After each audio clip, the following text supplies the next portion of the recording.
Sometimes we are not meant to know the outcome to a situation. A lot of times we're not meant to know the outcome to a situation because then otherwise we wouldn't learn the lesson. And that was the message I received today when I was taking a shower and I'm like, God, what am I supposed to do with the situation? Sorry, my voice is really raspy.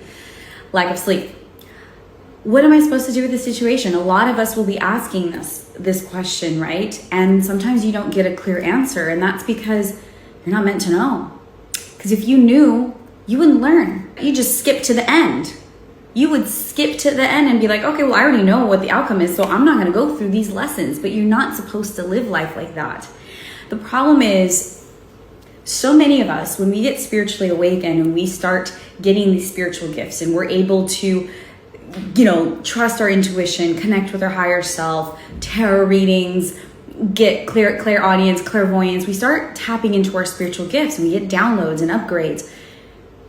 But sometimes we have to learn to live like a normal human. You have to live a normal human experience. And sometimes we're just not meant to know. I just saw 111. We are not meant to know all the answers because then you wouldn't be living your life. You'd be cheating your way out of life. And I think this is why so many people lately have been kind of in a void, because we were so used to tapping into our spiritual gifts that now we're just learning to live like a normal human. But then it's weird because we're not used to it anymore and we want to know all the answers. But why? But what if this happens? What if that happens? That's okay. You're supposed to learn the lessons. We are in a karmic year. We are in the year 9 in numerology, which is all about going through karmic cycles and learning so many lessons. So if you find yourself repeating lesson after lesson after lesson, that is okay. You're meant to, because next year we have 2026, which is year 1.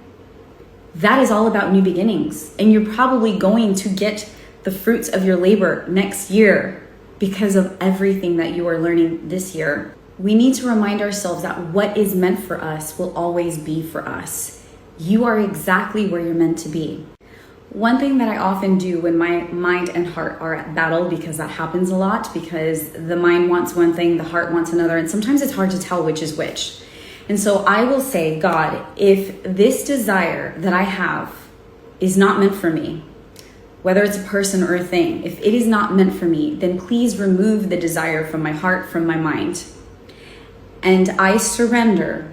And I leave this in your hands, and I trust that you will lead me in the right direction to what is meant for me. So I hope that this helps, and just trust that your higher self has a plan for you.